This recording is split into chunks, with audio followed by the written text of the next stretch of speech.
Welcome back, everybody, to another episode of 10,000 Heroes. I'm your host, Ankur Shah Delight.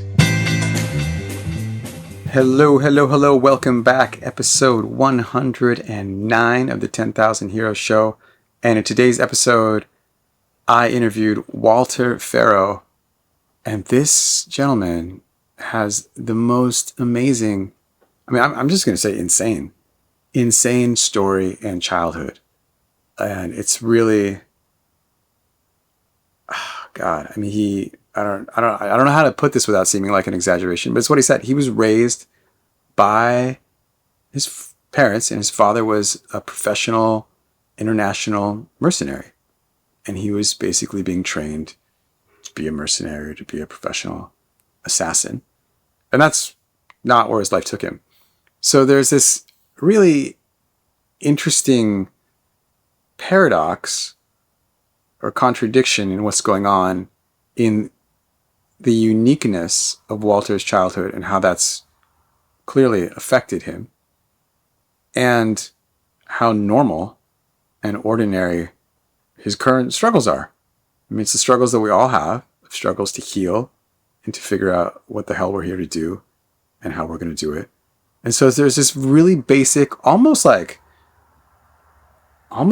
boring coaching aspect of like, well, what do you want to do with your life, that we're all engaged with. And it's my profession, but it's also just like, I'm undergoing it. We're all undergoing it. It's just part of like the quotidian reality of what it is to be human.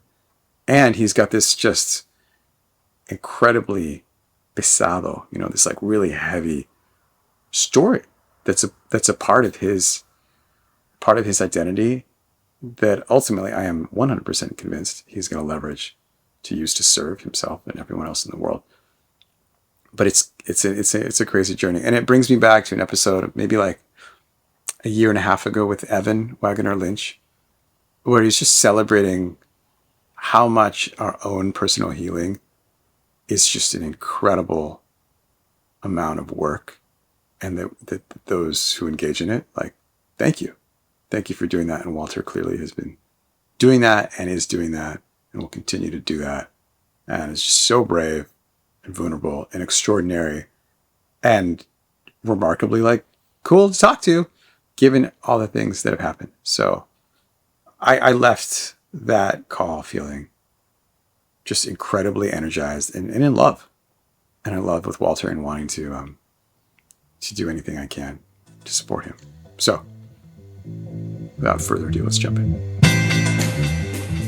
It's been a long time. How are you? It's, every day I have a little bit more information about what I'm doing. I think we all do this to different degrees. I may be on somewhat of the extreme version, but like I feel everything I'm doing, I have started it before I've understood it.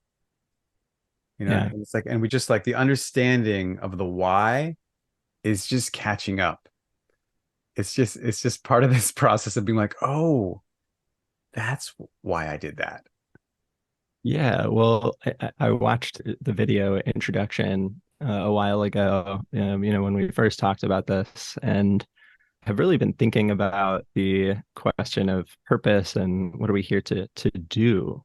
And I think it's difficult because when I parse it, I have an answer, I believe, but it's unrelated to what I'm doing in any particular moment in some way. Like there have been many times in which I think I was really negotiating the difference between what I believe I'm here to do and my answer to that question and the path that it seems I'm taking to get there. A lot of the time it does sort of feel like I'm almost doing it before I realize it, or finding my way into a greater depth or a greater why than maybe I thought. If that makes any sense. I don't want to get too ahead of myself, but yeah, I relate to that a lot. Yeah. Yeah, no, it's all part of it, and it does make sense. But maybe let's start at the beginning Yeah. with this cocktail party or tea party in the future where we bump into each other and I'm like, so why are you here? Mm, mm. Uh, I think I'm here to facilitate.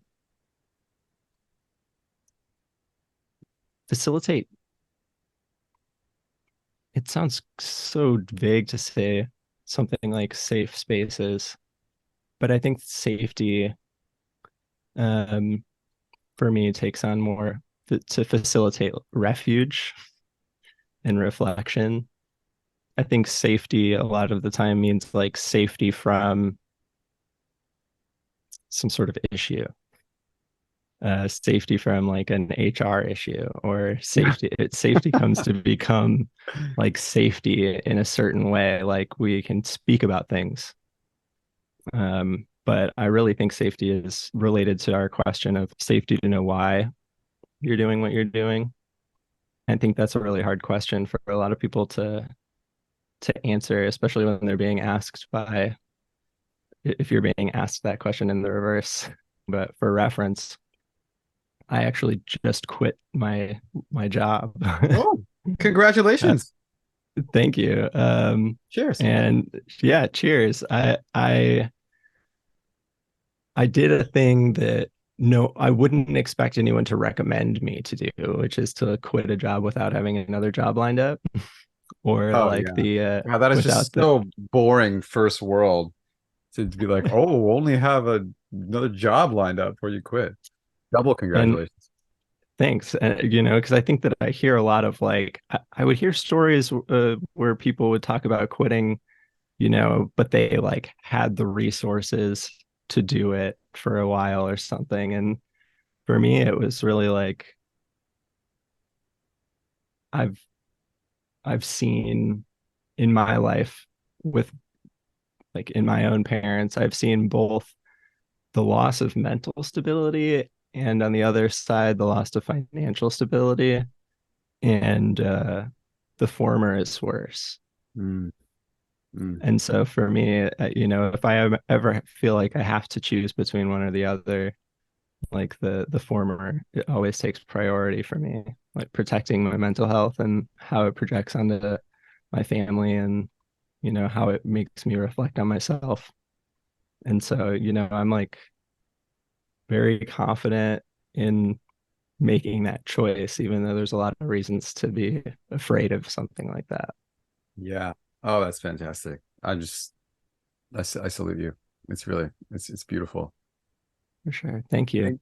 And, and Yeah, you brought up your parents. Maybe this is a good time to go into it.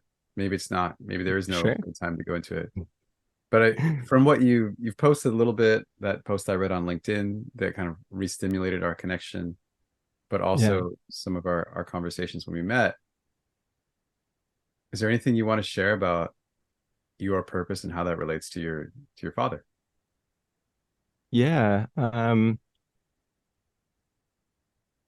if you felt like telling his story to whatever degree, you're welcome to. Yeah, no, certainly. And I'll let you like I'll give you the license to ask any questions that you want, like because I think a lot of the time have to leave certain things out uh for just for brevity. But I spent the first 11 years of my life really thinking that I was being trained to be like an assassin. My dad was an international mercenary and for 20 plus years. And so, starting in like the early 70s, right after he left Vietnam, um, and he was 42 when he had me. And so, it sort of only came to a halt because he got really ill when I was 2.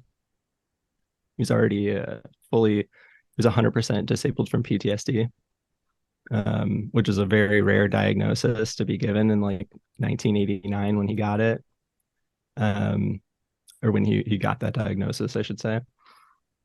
And so I was raised both with like rules around his trauma, you know, how to interact with him like physically or in a space, but also you know, he was incredibly ill. It was like due to a dental malpractice suit that led to sepsis, that led to all this other stuff from the time I was 2 until when he passed. But during that time, you know, he shared with me about like working for the Contras and the Sandinistas at different points in Nicaragua, you know, and like, Wow. you know, being in arms deals or protecting somebody during the rule of Idi Amin and, you know, Ethiopia. Like he was just like teaching me about this world that was like I had no way to prepare for. And training me in all of these ways that seemed like really fantastical that I only saw in movies, you know. Um, and when he passed, I was, you know, 11 years old. I was in 6th grade, and he took his own life, and it was something that I was way too prepared for then. Even at the time, I was like, all right, like we knew this was happening. This is what we got to do. Like, tried to manage the situation. By the time I was 14, I just didn't feel prepared for the real world in a certain way, like school and stuff. It just didn't make sense to me. Me and my mom became homeless shortly after my dad had passed. She had had someone steal her, like her vice president was like stealing money out of her company, and so she had to pay off these insurance claims. And we went from having money to being like completely bankrupt. And so I was like, you're going to yell at me for showing up to class without a notebook. You know, like I barely made it here. And I think that checked me out. And it took me a long time to negotiate like my place in the world as somebody who like felt like I had such a unique experience as a kid that I didn't know how to translate into skills that I could use or stories that I could relate to people over. Um, and it, you know, by the time I was 16, I lived up by myself and was like doing drugs and selling drugs and living on my, it was like the only world that felt like it had similar rules as the one I was raised to. Oh, wow. Um, yeah. And it was like, an economy in a way that just translated to like how my social sort of world was with my dad. But I'll say that I'm incredibly lucky to have my mom, who is like um, a trauma survivor in very much her own right. Um, like I say, both my parents were just had gone through so much, and regardless of what I went through or what I was doing, she always just believed in something in me, you know, like I think without any evidence, there was just some sort of innate value that she saw in me. And I think if she hadn't like hung on to that, then when I had a moment when I was, you know, 17 or 18, where I was like, I don't think my friends are very like good friends. I don't think they really like love me or care for me. Um, you know, do you think I could like turn things around? That she was able to be like, yes, and mean it. Um, and I sort of I took like a community college class in screenwriting because my life felt like a movie. Yeah. And I just fell in love with writing and realized like, wow, I can write stories. And I actually, when I started writing, I wrote all the stories about myself and my dad as fiction because I just didn't think people would believe them and I didn't want to explain it. Yeah. But that was my way in, just like storytelling and, you know, somebody in my life to still like have real hope and unconditional hope for me. Um, and so yeah, I guess that's a background. I ended Yeah. up going to college and going to grad school and all of Okay. that. But Yeah. Okay. Okay. So there's a lot of different things we can pursue in this conversation. yeah, But, I think what I'd like to share right now is some of the agenda. I'm going to remind us of the agenda that I have. So I do have an agenda.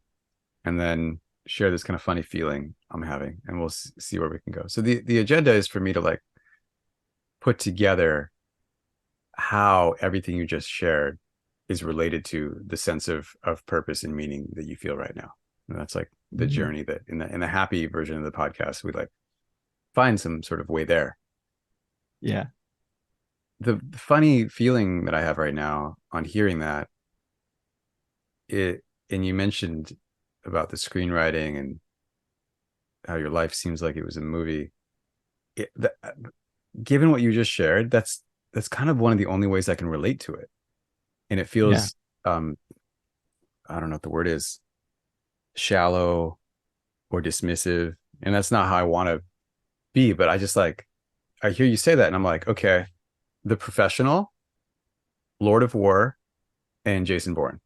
And that's like that's where I'm thinking. And I'm like, what? So I have all these questions about like what the hell was your life? Like what does it mean?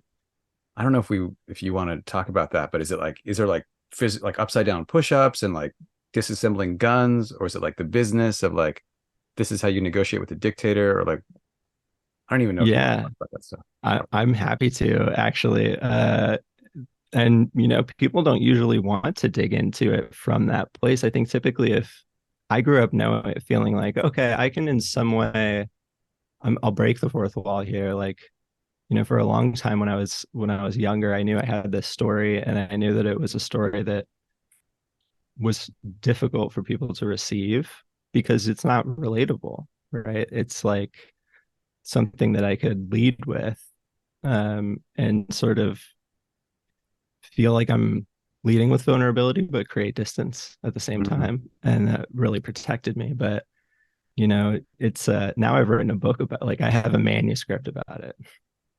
And, it was like both psychological and physical. So, like, when I have really early memories of saying I could do something that my dad could do, or that I wanted to grow up and be like him. And he would tell me like, no, you don't want that and you couldn't do that. And he would tell me, you couldn't really live with the having killed somebody. And so I would sort of like meditate on the ability to do that as a kid. And if I ever challenged my dad to do something, like I bet I can do, beat you in a sword fight or something. He would make me take a sword off the wall and fight him until I realized I couldn't. And so I would just do that sort of stuff all the time. But I couldn't lie, So it's like there's a lot of ways we can't lie to our parents when we're kids, but it's like to my dad that I couldn't. There was no way I could ever even like lie about something small. He would just know. Um, and if I tried or insisted, he would just like I have a memory of him describing a sort of torture technique that he had used on people instead of doing it to me, and he had like maybe this is going to be too much for you, but he, would put his finger on my chest and he would make a line up and across and like this, and he'd be like this. I would cut somebody just 3 lines up, across, and down, and I would grab their skin and I would pull strips of it off. And he would like do this just with his fingers, like pretending to do it, and it would just make like I'd be like, okay, I'll tell you. Yeah.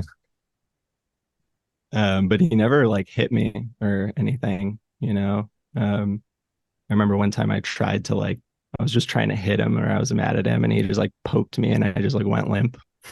So it's like you didn't need to ever do anything like that, but it was yeah, really intense, like learning how to throw knives and do all that stuff, but a lot of it was my choice. Like I think he knew he was ill and didn't know how to show me who he was without crossing the line. I like he knew he didn't have much time. I knew he didn't have much time. Um, and so it's hard. Like I don't think any of it's okay. Like it's not, something I think is acceptable, but I'm it's hard because I'm also glad for having gotten to know him. And in that way, I think a lot of people can relate to their parents, or if they've lost parents or lost somebody. Um, like if somebody doesn't think they're going to be around long and they love you, like they want you to know them in some way as deeply as they can. Um, yeah, Wow. Wow.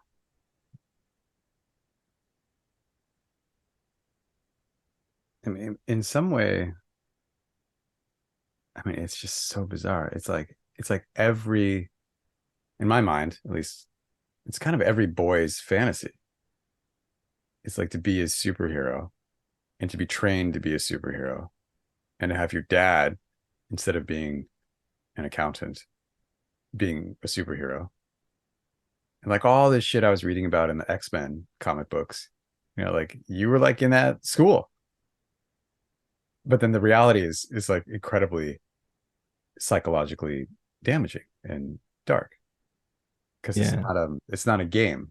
It's like you actually, the point is to kill people, and he's yeah, done that, and he knows how that would have how had that has affected him and how that will affect you. yeah, yeah, yeah. It doesn't. That was a lot. My teenage years were like me understanding how it doesn't play out. Like one thing that's good is like my dad wasn't hyper masculine. Like he didn't ever feel the need to be like Yeah, he didn't need to be. acting tough, ever.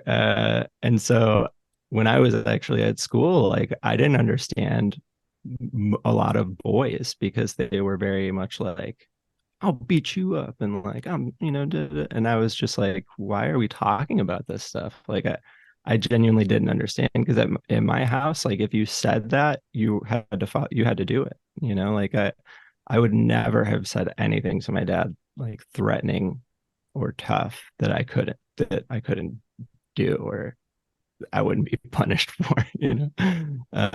So yeah, like I remember I just I never really got in fights. I was around a lot of it and around a lot of violence, but um, I mostly like I wouldn't have ever. I'm still that way, and I'm there. Like I've had to parse the things that I'm grateful for. I'm really grateful that I learned like that violence isn't something to joke about.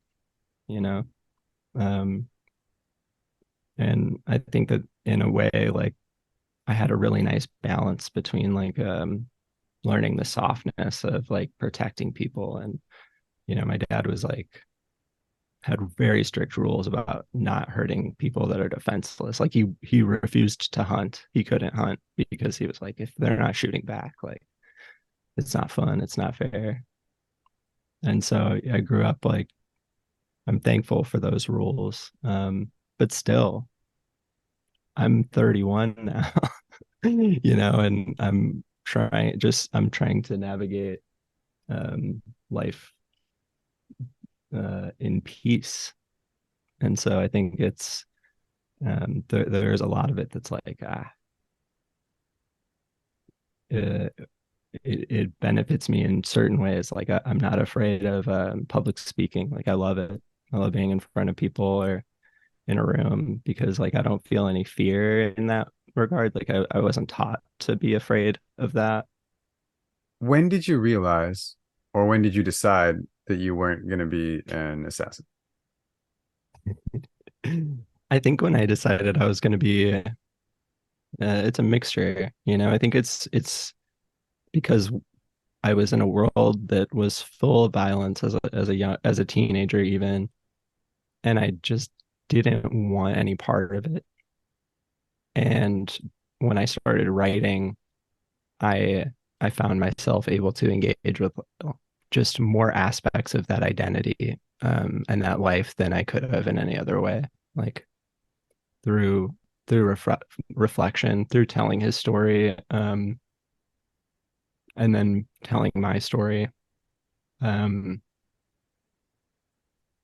it's almost like the the pull of legacy is only so strong.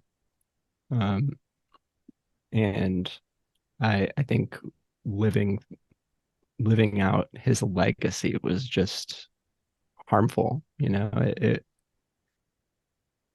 I had to in some way like honor what he even told me, which was to not be like him, Mm. and not try. And that it was suffering. And I really saw like I was suicidal as a teenager. I really struggled. And I sort of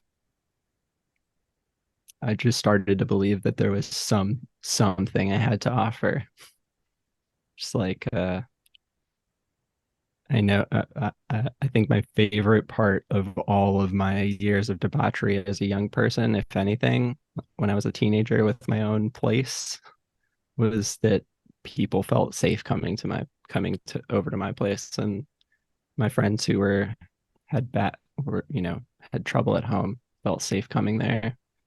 And so it's just that love of safety and story. Um, and those things really go together for me. Wow. I love paradox. I love the unexpected. And tell me if I got this right, but the idea you grew up with this really unusual parent, this professional mercenary. You're basically to be walk in his footsteps. You would have been like that. You were given all the training. You've come to this point now where you feel your purpose is to create spaces of refuge for people. Mm-hmm. And your first experiencing of that was as a drug dealer, welcoming people into your home, presumably to sell them drugs, but also to have a safe space for them to be away from whatever fucked up shit they were dealing with. Yeah, mostly. And it's funny because a lot of the people that came over to my place, like even then, it wasn't to sell drugs. It was just because they knew that I had a open home. It was like, oh, I can go there. Um, and yeah, my mom. I'm gonna mention. This is important to mention. My mom's first marriage prior to my dad. She was, um, she talks about this, so I'm very comfortable like talking about it too. Um, she was beaten like constantly, and so she escaped that literally by buying a faster car than her partner. And growing up, um, one of my friends when I was 12, her parents were her mom was single and seeing people all the time and was an alcoholic, and she was in danger because of the people that her mom was bringing over. And I was like, Mom, we have to get her out of here. And we went over there in the middle of the night while there was like a fight happening and walked in, and we're like, we're taking her out of here. And we brought her over. She ended up emancipating and lived with us. One of my other friend's older sisters was in a similar situation, a domestic situation. And we like had a whole plan for picking her up like in the middle of a shift at work. And then she lived with us for a while. And I have multiple other of my friends, like family members, had lived with me and my mom when we were even still living together. And it's just like I've always really felt like, my first answer to the question, I actually asked my therapist what she thought her answer to this question was, of what am I here to do? And I kind of, I feel humbled by it. I kind of like have to laugh it off, but she said like, um, to be a protector. I think she said like fierce protector or something. And that's I got into I actually got into DEI work, which is when we met, because at a previous job there was I was in a meeting where one of my coworkers started crying because of the things that, things were being said about her work from our other superiors on the call. And I was just like, excuse me, this meeting's over, stop talking. This person is like leaving the call. Like this isn't happening anymore. And I think that I was just like, I can't believe that like how many of these instances are happening, and nobody's there to just like do anything about it. And I've been on calls like that even now where it's like, man, I can't even, yeah, there's a part of me that gets upset. Yeah. And I'm a really welcoming person, but that is something that I would say, it's hard for me to talk about refuge and stuff without also talking about what it takes to protect people, and it's really difficult. And I don't want to act like I can protect everybody, or anything like that, but um it's a huge motivator to me. Yeah. I think it's, I encourage you to welcome that part of you that's feeling upset. I mean, that's why else would the protector act, right? It's not, I mean, Virist Goenkaji, pardon me, but I don't think it's from a place of equanimity. Mm-hmm. Yeah. It's like this is fucked up. I'm gonna deal with it. But Mm-hmm. wow, I mean, there's a lot of incredible things being shared here by you. but so some of these extractions you're talking about, you were like 12 Yeah. and had the presence of mind, the openness of heart, and the balls to do it, with your mom. But Yeah. it seems Yeah. to me that must be related to your training, that you could go into that party house with those people in a fight and not be afraid, not like, oh, I'm going to call the police and help this person, but like, I'm going to go in there and extract this person.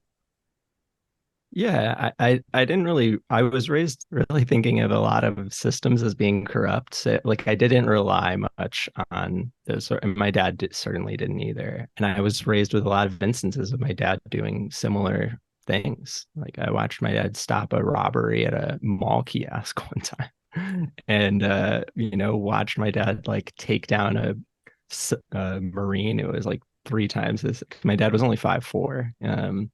And trained, he didn't look, I don't think, like from far away very like he could do much. He also lived in Japan for 6 years studying martial arts, so he was like, uh yeah, he like knew his stuff. And I think growing up, yeah, I just I thought that most people weren't very well trained like in that sort of thing, and I was a kid, but um I think I was just really used to confrontation. Like there isn't anything that necessarily scares me about it. Um, and I also think that like, yeah, I don't know. Yeah, I don't know.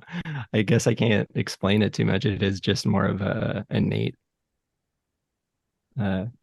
sort of thing from childhood that I guess the higher the stakes are, if I know that somebody is being mistreated, or especially like in that case, I knew it was my friend who was a kid. I was just like, why would we wait? Yeah. I maybe you know this, but if not, I just want to reflect to you that those are two unusual traits, and it's a really rare combination. Like being conflict averse is the norm for every kind of conflict. Physical conflict for sure, high stakes conflict for sure, but even like conflict over where we're going to go out to dinner, most people are like very conflict averse and don't want to get into it. So there's that. And then prioritizing protection, the urgency of care and protection, as opposed to, oh, let's be more measured about it, or oh, someone else is going to deal with it, is also really rare. And the conjunction, like many people I know that are really deeply affected by other people's suffering, are often, I think it's anti-correlated with being interested in conflict. And so the fact that you have both of those really strongly, I mean, that's like, I think it's really rare. I mean, thank you. I appreciate like rarity as a validation to me. Like Yeah. I think that it's true. It's just not like I just don't mean I you know I I won't get too philosophical, but I think it's part of very much like my core beliefs that uh you know, more as a matter of fact, we are all, a single entity that manifests in a multiplicity, in a sort of infinite multiplicity. But at the core, like we're made of the same materials, and when I was in grad school reading Deleuze and Guattari, and stuff, and think, I'm like, the molecule is in the cosmos, and the cosmos is in the molecule, and it's just a fact, Um, and my published like academic work is about quantum entanglement, and that's how we, a sort of connection between that and like suffering, um, and like communal suffering. So like I I do have a lot of, I think, core beliefs that lend myself to feel like the like damage or harm that's caused to another is damage or harm that's caused to me.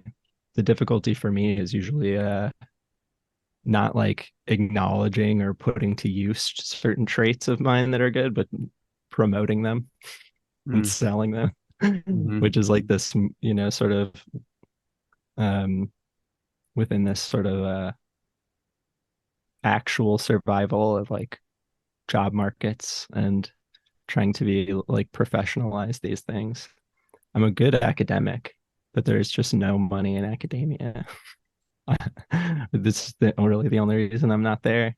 I only say that because it was a space that allowed me to just fully question and interrogate like thoughts, feelings, opinions, reactions. Yeah, Yeah, I can see the value of that, especially intellectually curious and want the space for that. But what about the refuge and the protection? Could that show up in academia? I think that it showed up for me in as a teacher. I loved. I've taught at Penn State for um, you know 2.5 years. I taught over the summers, and I really love teaching because it's a space that I think, especially if you think about like 18-year-olds or kids that are coming into college, like they have maybe they have a certain level of new like confidence or something, but at the same time they also are out on their own for the first time. It's an incredibly vulnerable time, and I gave my students um as much control as I possibly could. Like I sort of came into class on my first day and would say, "Who here likes writing? Like, raise your hand if you just love writing." And no one would ever raise their hand, you know. And I'd be like, "That makes total sense to me." I didn't do what all of you just did. I didn't go to high school at all, and maybe that's why I still love it. And I was like, so what we should do is think about writing not as writing, but as creating and creating some form of content.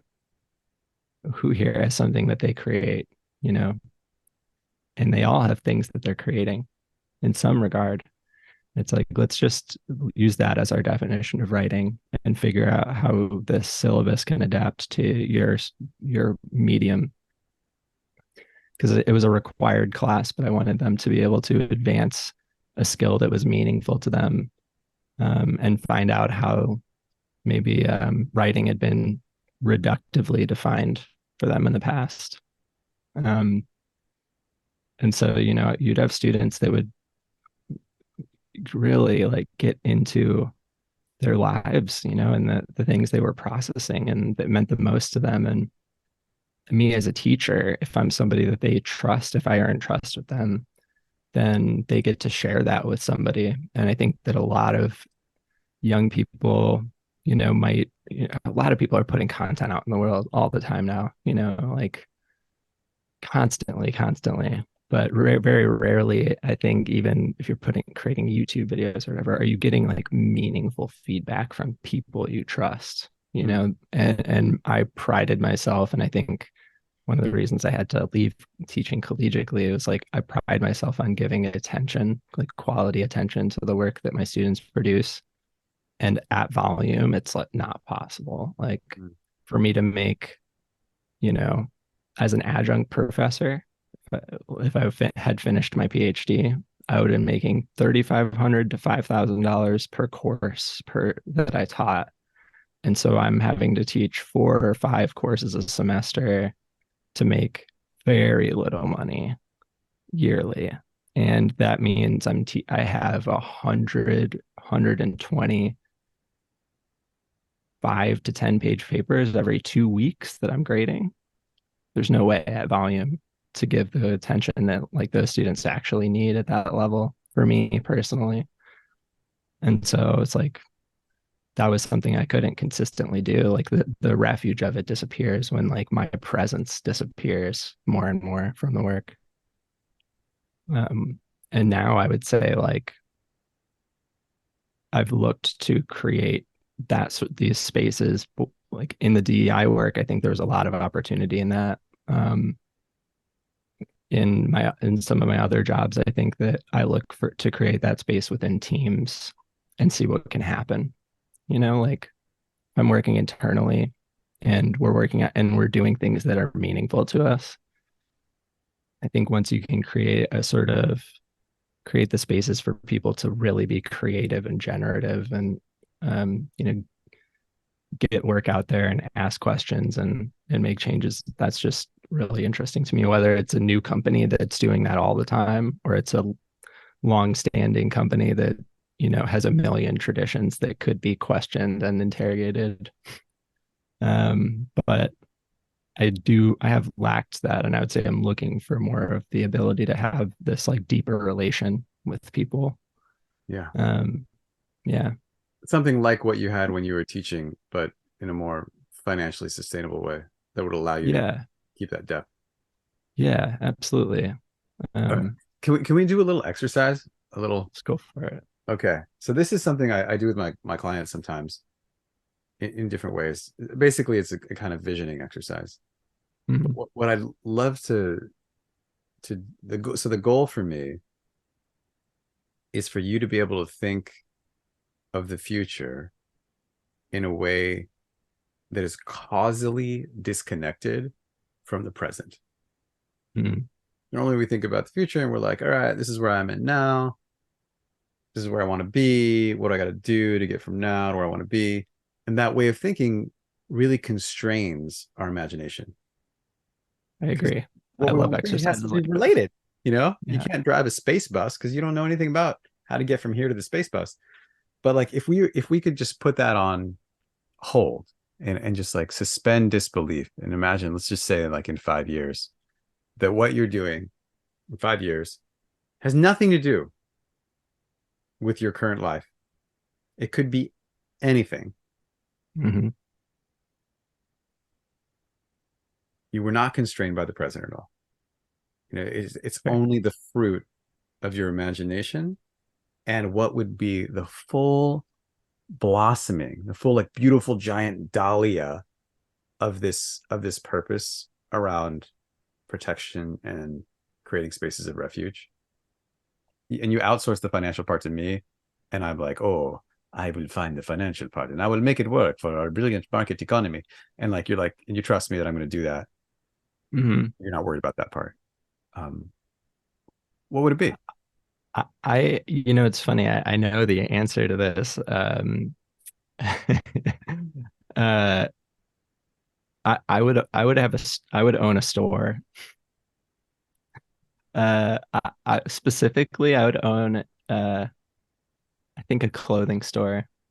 I know that sounds like so surface level, but this is Well, it for I know me. you're going to connect the dots.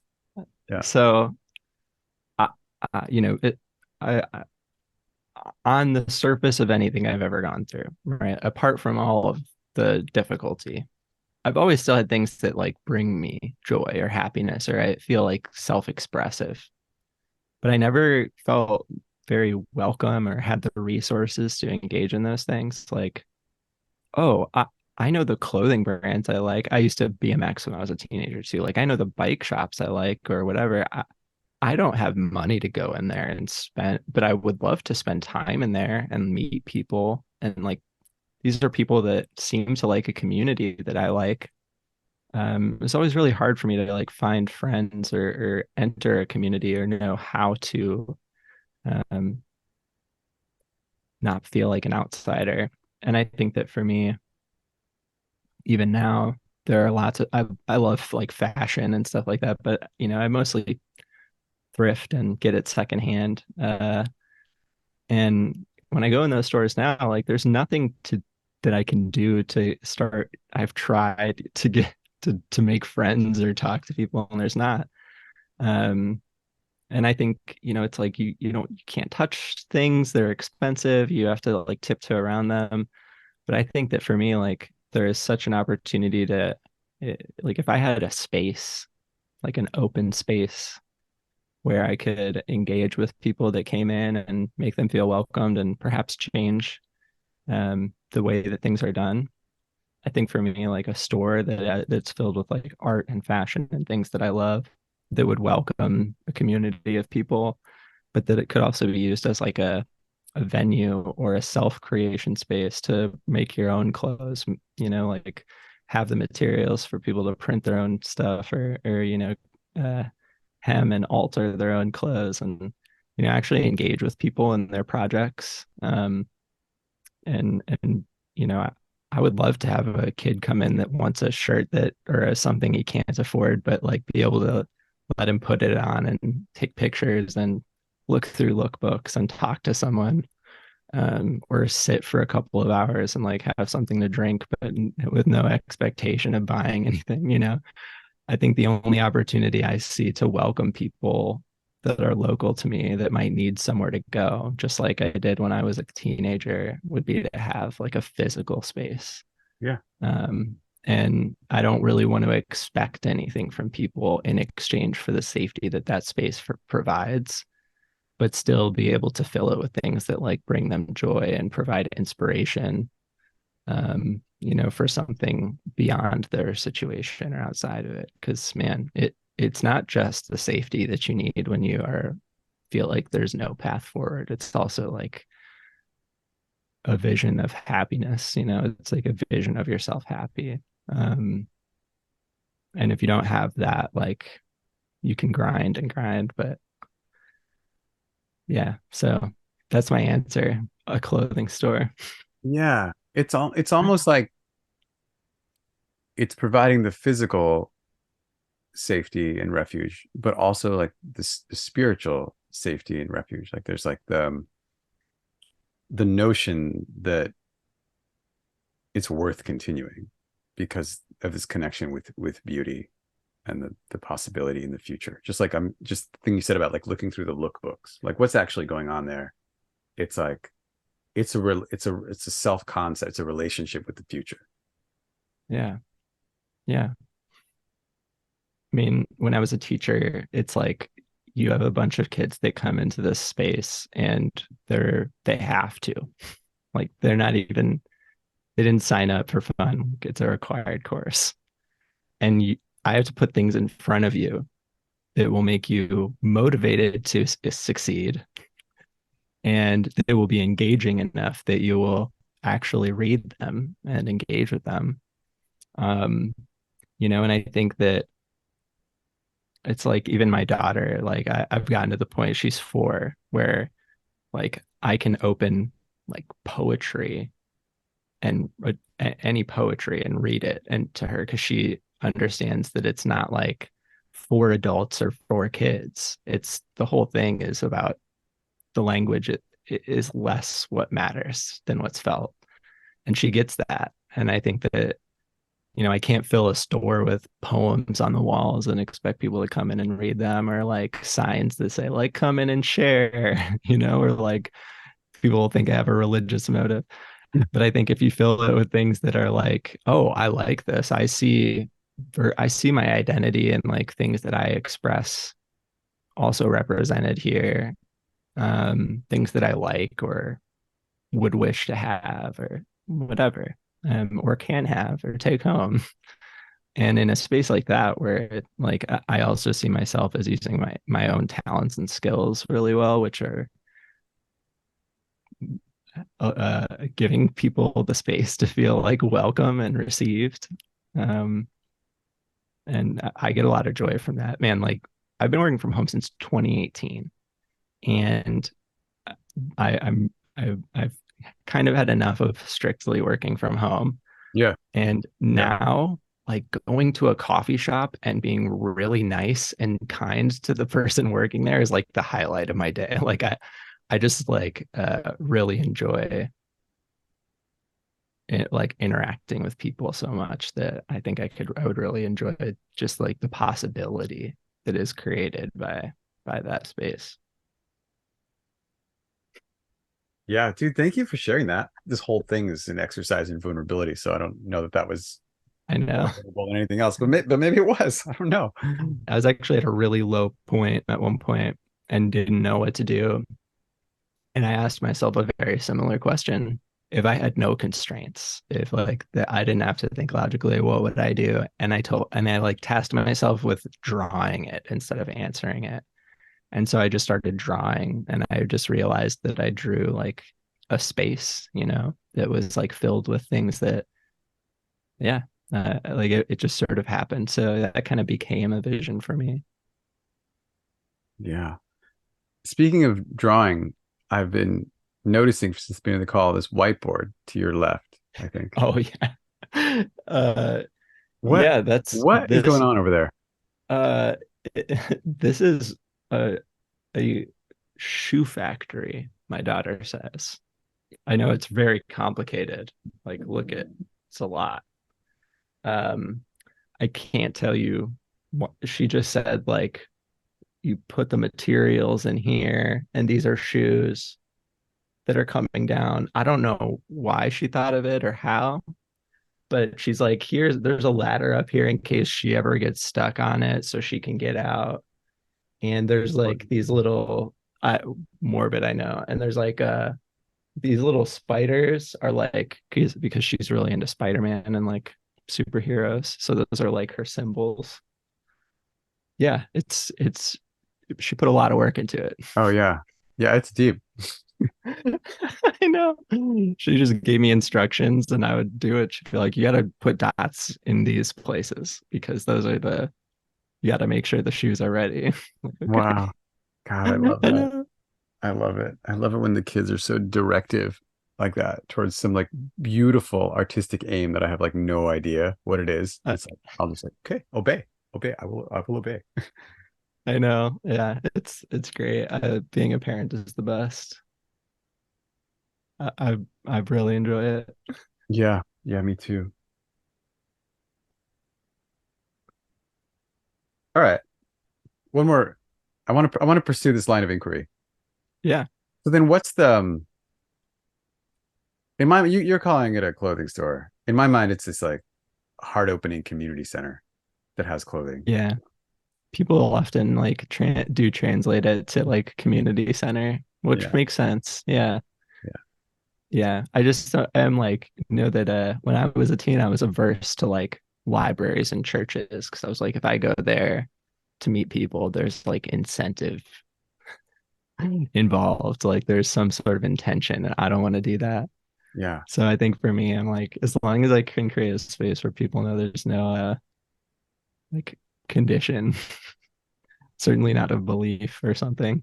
So where we've been so far, I mean, we've been in God damn, it's so intense. But here's where I am. I'm deeply uh unsatisfied or dissatisfied. Because what I want this really nice story that starts out with your like insane childhood and goes through your process of healing Mhm. and understands how all, maybe not all, but how many of the things that happened in your childhood you then were able to like resuscitate and use for the benefit of yourself and everyone you run across in society. And then you like are feeling totally um, fulfilled and emboldened with what you're doing right now as the perfect outcome of all of that, which is going to get you to that store eventually. Yeah. That's the story I want to tell about you based on this conversation. And we have all the elements of it except what's happening right now. And so I'm Mhm. just going to ask one more question to push you over the edge, and maybe we'll get there and maybe it won't. Um, and that's okay because there's a lot of stories that don't have happy endings, and that's like some growth for me and for all of us to be like to be able to hold that and not like always want the Disney kind of stuff going on. So if you could give up your two attachments, two Mhm. aversions, and one aversion is to poverty Mhm. and judgment of wealth and the whole like fucked up capitalist thing, which we can let's just acknowledge right now it's like fucked up, and then let's just give that up, that aversion. Mhm. Which includes everything in the market system and charging and hourly rates and this and that, and I'll never be rich and those people suck. We're giving up all that. And the Mhm. second aversion is that kind of the aversion to walking to a church or a library, that like that somebody's narrative is right and that what you have to say matters and other people should listen to it. Kind of like Mhm. the orthodox, right speech uh, aversion. Mhm. What would you do right now that people would be like so grateful that you were doing it and creating this experience or this value or whatever it is, and they're paying you, they're like fucking begging to pay you for this thing that you're doing that is so valuable for them based on everything you've learned and know how to do. When I was just coming out of college, I was in ministry. I was like in church hardcore when I was in my undergrad, and then went to grad school and was studying philosophy and, just sort of integrating all of this stuff into a sort of more robust belief system for myself. When in my first job, it was like I was doing customer service, answering calls and selling people on renewals and selling people on services, just because I was saying like, here's what your options are, both within our company and outside of our company, with me or with someone else. you know this is what it will look like more honestly. This is how much money you lose now. The math says that this is how much you can gain or lose. It's up to you and what you feel is right here, but like I can present you with the your options clearly so you feel like confident in them. um so I think that that is something that for me, like,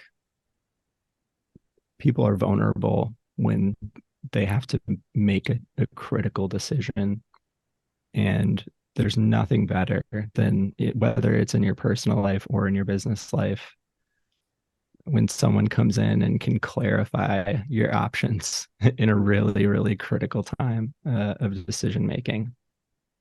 And that's something that I feel like I'm especially good at. I think partially because I can hold the reality of it without too much fear or anxiety.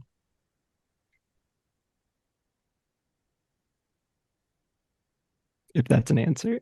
Yeah, that's an answer. I gotta believe something, Hmm. and what I believe is that with the right amount of intention and reflection and work, that's all that kind of work, like all of your experiences can be composted into just the most purest offering that's going to serve us all. Yeah, that would be a hope of mine. Yeah, I really eagerly await those opportunities. The next opportunity that I take will be one that allows me to like really bring joy and clarity and hopefully peace, I think that's a great place to operate from. And I should say, like, I don't think that a sense of peace needs to be tied to success either. I think that that safety and peace, and it can be created even in like complete ambiguity and chaos. That is a sort of paradox that I really like to live in.